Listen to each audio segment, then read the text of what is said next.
All Srinivas గారి పరిస్థితి ఎట్లా ఉందనంటే కూట్లో రాయి దీని పోయి పరిస్థితి ఉన్నది.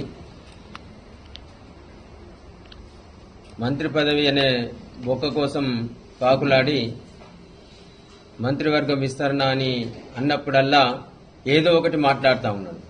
ఆ ఏదో ఒకటి మాట్లాడేది ఆయన పనిచేసే ప్రభుత్వం గురించో లేకపోతే ఆయన ఇచ్చిన హామీల గురించో మాట్లాడితే ప్రజలు వింటారు. కానీ ఆకాశం అంత ఎత్తు కీర్తి సంపాదించి తెలంగాణ రాష్ట్రాన్ని ప్రజలకు అందించి సాధించిన రాష్ట్రాన్ని దేశంలోనే అగ్రగామి రాష్ట్రంగా తీర్చిదిద్దిన కేసీఆర్ గురించి, అట్లాగే అభివృద్ధి అంటే ఏమిటి, ప్రజలకిచ్చిన హామీలు, ప్రజలకిచ్చిన మాట నిలబెట్టుకోవడం అంటే ఏంటని నిరూపించి పనిచేసి చూపెట్టి ప్రజలకు అభివృద్ధి ఫలాలను అందించిన మంత్రివర్యులు కేటీ రామారావు గారి లాంటి వ్యక్తిని అనడం సమంజసం కాదు. ఖబర్దార్ ఆల్సినని చెప్తా ఉన్నాం. ఎందుకనంటే మొదలైతే మొన్న కొడంగల్లో సీఎం రేవంత్ రెడ్డి మరి ఈ కుర్చీ ఉండకపోవచ్చు, మీకు భవిష్యత్తులో ఈ స్థానం రాకపోవచ్చు, అంటే నా ముఖ్యమంత్రి కుర్చీ త్వరలో పోతాంది, నేను కూడా పోతున్నా, భవిష్యత్తులో కాంగ్రెస్ పార్టీ అనేది ఉండదు అని చెప్పేసి చెప్పకనే కొడంగల్ నియోజకవర్గ వాళ్ళ మీటింగ్లో సమావేశంలో అక్కడ ప్రజలకు చెప్పిండట. ఏమన్నా పనులుంటే ఈ 2 ఏళ్లలో చేసుకోండి, తర్వాత భవిష్యత్తులో కాంగ్రెస్ ఉండదు, నేను ఉండా అని చెప్పిండట. ఒకవైపు రేవంత్ రెడ్డే ఉంటనో పోతనో సీటు ఉంటుందో పోతుందో, ఎందుకంటే ఇలా ప్రజలు ఎక్కడికి పోయినా, ఏ గ్రామానికి పోయినా కానీ, ఏ వార్డుకు పోయినా, ఏ వీధికి పోయినా కానీ చెప్తా ఉన్నారు, మళ్ళా కేసీఆర్ రావాలి, మళ్ళా సారే ముఖ్యమంత్రి కావాలి, బీఆర్ఎస్ పాలనే కావాలని ప్రజలు చెప్తా ఉన్నారు. భవిష్యత్తులో నువ్వు బీఆర్ఎస్ పార్టీ గురించి మాట్లాడుతున్నావు, మూసేసుకుంటారని మొదలు నీ సంగతి చూసుకో. అందుకే అంటున్నాము, కూట్ల రాయి అయితే తీసుకో. నువ్వు 4 సార్లు ఓడిపోయి 5వసారికి నన్ను ఈసారి గెలవకపోతే, ఈసారి నన్ను గెలిపించకపోతే మరి నేను సచ్చుడో లేదో అని చెప్పేసి ఏడ్చి బహిరంగ సభలల్లా వేదిక మీద నుంచి ఏడ్చినావు. ఏడ్చితే అయ్యో పాపం ఆదిశీనన్న అని ఓట్లు వేసిర్రు, నిన్ను గెలిపించారు. నువ్వు ఏదైతే హామీ ఇచ్చినావో నీ వేములవాడ నియోజకవర్గ ప్రజలకు అవి నెరవేర్చు. ఇలా రూపాయి పని ఇలా 9th ప్యాకేజ్ కింద కావచ్చు, మల్కపేట రిజర్వాయర్ నిర్మించినాం, దాని నీళ్లు సక్రమంగా అందేటట్టు చేయి. అట్లాగే సూరమ్మ కలికోట చెరువు కావచ్చు, వారాన్న 90 పైసల పని పూర్తి చేసినాం.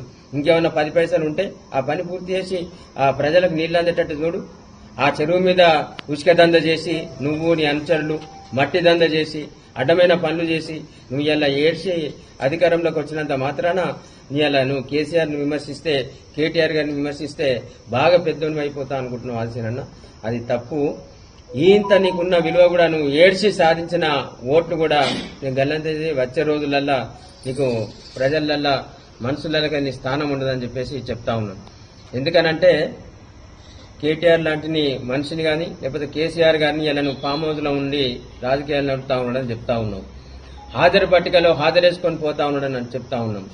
కేసీఆర్ లాంటి వ్యక్తి ఈ రాష్ట్రానికి సింహం లాంటి మనిషి. గుంట నక్కల్ లాంటి రేవంత్ రెడ్డి కింద పనిచేసే నువ్వు ఇక మరి నువ్వు నక్కవో తెలియదు. సింహం ఎక్కడున్నా సింహమే, అడిగి రాజే. అట్లాగే నీ రేవంత్ రెడ్డి లాంటి గుంట నక్క రాజకీయాలను తిప్పికొట్టడానికి సింహం లాంటి కేసీఆర్ అవసరం లేదు.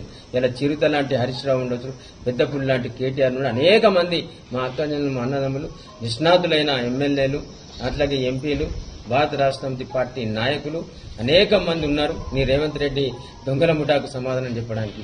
ఇలా ఈ రాష్ట్రంలో ఒకటేమైందంటే ఒక కుటుంబం అంతా కూడా దోపిడి దొంగల్లాగా దోసుకుంటా ఉన్నారు.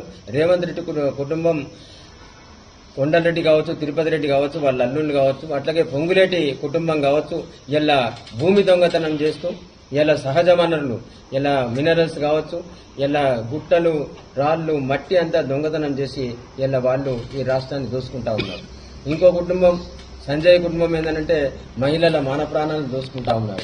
ఇలా తోడు దొంగల్లాగా ఈ రాష్ట్రాన్ని దోసుకుంటున్న కుటుంబాలను వదిలిపెట్టి ఈ రాష్ట్రాన్ని అభివృద్ధిలో జీడీపీలో నెంబర్ 1 స్థాయిగా తీసుకొచ్చిన రాష్ట్రాన్ని నువ్వు నీ దొంగల ముఠ, నీ రేవంత్ రెడ్డి దొంగల ముఠ కలిసి ఇలా అధోగతి పాలు చేసిండ్రు. ఇలా జీడీపీలో ఎన్నో స్థానానికి పోయిందో రాష్ట్రం మీకే చూస్తే అర్థమవుతూ ఉంటుంది. ఇలా జిల్లాలో ఎక్కడ చూసినా గానీ వడ్ల కుప్పల దగ్గర రైతులు పడుకొని వాళ్ళు ఆరుగాలం కష్టపడి పండించిన పంటను ఇలా మీరు అయిపోతుందని చెప్పేసి వాళ్ళ ఆందోళనతో ఉన్నారు. లారీలు వస్తే బార్దాన్ లేదు, బార్దాన్ వస్తే లారీలు లేవు. ఒకవేళ లారీలు ఎక్కించి పంపితే రైస్ మిల్ల దించుకునే పరిస్థితి లేదు. ఇలా ధాన్యం వచ్చేసి దాదాపు నెల 15 రోజులు 2.5 నెలలు అవుతుంది. కల్లాలల్లా 2 నెలల నుంచి రైతులు పడిగాపులు కాస్తా ఉన్నారు. మరి నువ్వు ప్రగల్భాలు పలికినావు. నీ రుద్రంగిలో కూడా ధాన్యం కొనాలని చెప్పేసి రైతులు లారీలలో వస్తలేవు, లారీలలో కాంటలు పెట్టాలని చెప్పేసి రైతులు ధర్నా చేసిన విషయం నువ్వు పట్టించుకుంటలేవు. మొదలైతే నీ నియోజకవర్గ ప్రజలకు నువ్వు ఇచ్చిన హామీలు, నియోజకవర్గ పనులకు నువ్వు పలికిన ప్రగల్భాలు, నువ్వు ఇచ్చిన హామీలు, నువ్వు ఇచ్చిన ఏదైతే మాట అది నెరవేర్చుకో. తర్వాత నువ్వు ఇతర నియోజకవర్గాల గురించి, ఈ రాష్ట్రం గురించి మాట్లాడని చెప్పేసి మేము నీకు హితవు పలుకుతా ఉన్నాం. చాలాసార్లు చెప్పినాం, ఈ రాష్ట్రంలో మంత్రివర్గ విస్తరణ లేకపోతే ఏదన్నా అయిందనేది చిన్నగా రాగానే ఢిల్లీ నుంచో లేకపోతే హైదరాబాద్ నుంచో చిన్నగా ఏదన్నా మెసేజ్ రాగానే ఆది శ్రీనివాస్ మీడియా ముంగట కట్ చేసి ఇక ఏం చేస్తాడు ఆయన చేసేది ఒకటే, కేసీఆర్ గారి మీద, కేటీఆర్ గారి కుటుంబం మీద మాట్లాడాలి అంతే తప్ప నీకు వేరే తెలియదు. ఒకటే చెప్తా ఉన్నాం, 4 సార్లు ఓడిపోయి ఈసారి గెలిపించకపోతే నా చరిత్ర కనుమరుగవుద్దని చెప్పేసి వేములవాడ ప్రజలకు ఏడ్చి చెప్పి ఓట్లు వేయించుకున్నావు. నిజంగానే నువ్వు ఇచ్చిన మాటలు, నువ్వు ఇచ్చిన హామీ నెరవేర్చకపోతే నువ్వు వేములవాడ ప్రజల నుంచి చిరస్థాయిగా కనుమరుగయ్యే పరిస్థితి ఉంటుంది, రాజకీయంగా కనుమరుగవుతామని చెప్పేసి హెచ్చరిస్తా ఉన్నాం. ఇంకొకసారి కేటీఆర్ గారి గురించి కానీ, కేసీఆర్ గారి గురించి కానీ మాట్లాడితే ఊకం, ఖబర్దార్.